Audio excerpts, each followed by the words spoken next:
Thank you. Because I think one of the big challenges of our times is the challenge of democracy. Never take democracy for granted. It is, in many ways, a historical curiosity. And I, for one, am rather worried nowadays that democracy isn't doing particularly well. If you look at the average democratic debate, it's often quite coarse, never really focused on issues. There's a lot of name-calling back and forth. I think in many political systems that call themselves democratic, we see an inability to compromise, to take action, and that when action is taken, it never really enjoys very much legitimacy. And many people have, of course, commented on the crisis that democracy is currently experiencing.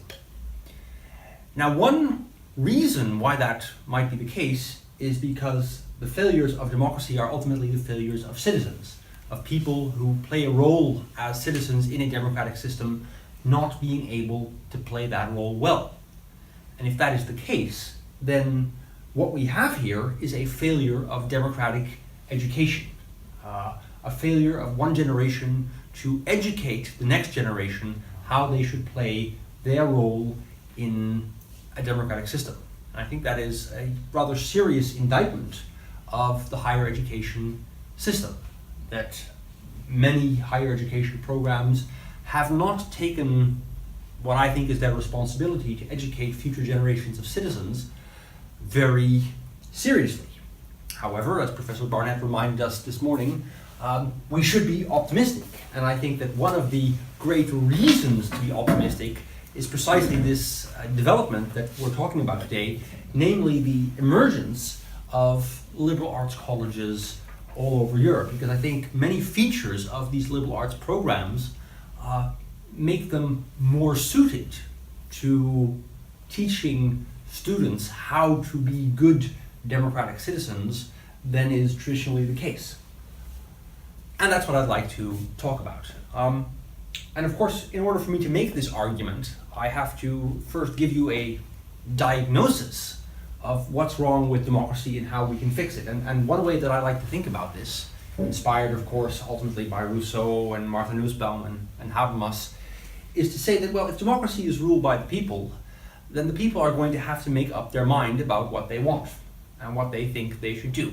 And because people are very different and have different opinions and different interests, the democratic process is fundamentally one of negotiating this difference, of taking many voices and many perspectives and aggregating them into a social choice. Now, you can do that in two ways. One way is having an adversarial negotiation. The other way is having a joint exploration of an issue. And these two different kinds of conversations give you very different outcomes. If you think that a democratic process is fundamentally a negotiation in which you have a certain interest, a certain idea of what you think is right or what is in your interest, and you see the democratic process as a way of getting what you want, then democracy becomes war by other means. It's an institutionally constrained game in which you use any and all means at your disposal to achieve the outcome that you want. And of course, if that's the case, if that's how you enter the democratic conversation, then a debate is a wrestling match. It's an opportunity for you to make the other guy, other person, look stupid. You're going to want to make other people's ideas seem incoherent and rather impractical.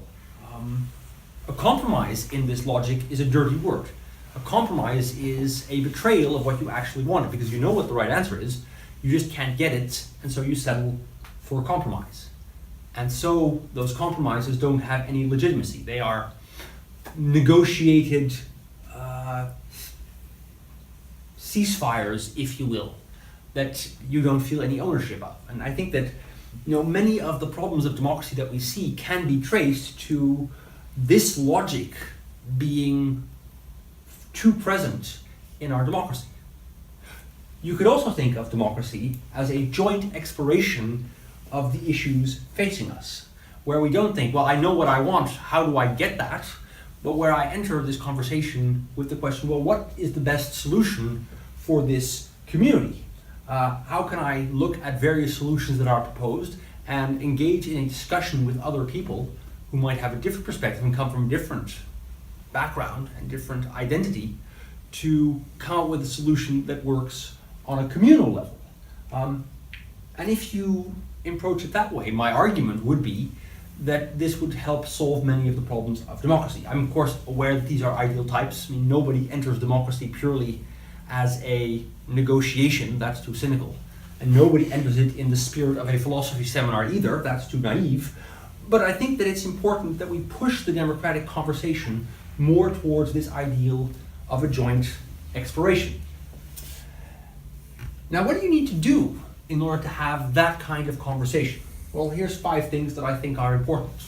Number 1, you need to be able to anticipate the consequences of choices on a wide range of levels. You need to be able to say, well, if we do this, what happens in many different parts of society? Number 2, you need to be able to understand what that means for actual people. How are different people affected by the political choices that we see before us? Thirdly, one needs to be able to communicate well, to present one's opinion and to have a discussion about one's understanding of what is going on and what the right answer is, and to be able to listen to other people in an effective way and have a meaningful conversation. You need to ultimately weigh different values, look at different ways of solving problems and deciding for yourself which you think is the best one. And most importantly, you have to have what I call a sense of democracy, an effective disposition to regulate your behavior and conduct in a way that facilitates this kind of dialogue, which means being able and really being interested in finding the right answer, which means being able and willing to change your mind, which means wanting to think of your own good, not only in self-centered terms, but on a wider understanding of a community, understanding that the society in which you fare best is not the best kind of society. Now, these are 5 requirements that are pretty hard. This is a fairly high level of cognitive functioning that I'm talking about. And that means that if we really want to have this kind of conversation in society, we better well invest in democratic education. And I think that higher education, as I said at the beginning, often doesn't do that. And that we really don't think of ourselves as educators as preparing people for this kind of democratic conversation. There's this talk about employability. There might even be this talk about personal development. But there's very little talk about preparing students to play the role of citizens in a modern democracy. However, here comes liberal arts, because there are many features of the liberal arts model that I think are very well suited for teaching people the things they need to know to have this conversation. One aspect of liberal arts education, for example, is the fact that they offer a multidisciplinary curriculum. I think there are, of course, many ways in which you could organize your curriculum. Some programs have a completely open curriculum. Here's 150 courses, choose 20. Some programs have a fairly defined concentration that is thematically organized. But in all those programs, there is a combination of a depth of study in one particular field or relationship between disciplines, and a general education requirement, a core requirement that asks you to look at other disciplines as well. In a liberal arts curriculum, one learns a lot about a little and a little about a lot. Now, that's important for having a democratic conversation, because all disciplines are effectively ways of looking at the world, models of reality. They emphasize certain features of the world and they de-emphasize others. And that means that they're very useful for acting in the world, but they're very dangerous for having a democratic discussion. Because models are exactly that. They're models, they're not reality itself. And if you have only one model in your head, because you only study one discipline, then you will apply that model to every problem, and you will not be able to have a conversation with people who have different models in their heads. If you really want to understand the consequences of political choices on multiple fields in multiple dimensions, you're going to have to be able to look at the world in different ways. And this multidisciplinary curriculum asks students to be able to look at the world in many different ways, and that hopefully prepares them for having a real democratic conversation. I should also say something about active pedagogy, because as Tim was saying, one of the features that liberal arts programs are perhaps most proud of is that they don't offer large-scale lectures where students sit back as passive receptacles of knowledge under the motto, here we are now, entertain us. But they offer, in our case for Maastricht, problem-based learning, in many other cases small-scale seminars in which the students are engaged in a dialogue.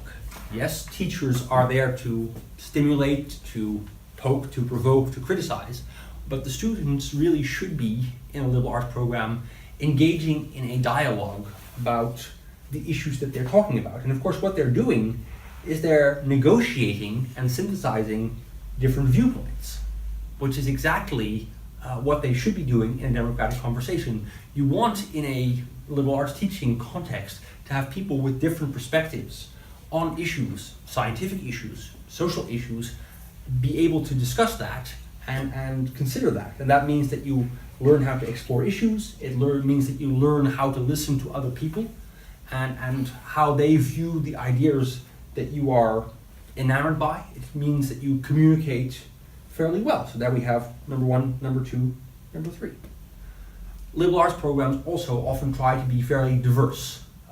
Many of the programs promote themselves as highly international, and certainly the Dutch university colleges really try to get as much national and international, and even nowadays socio-cultural diversity as they can in their classes.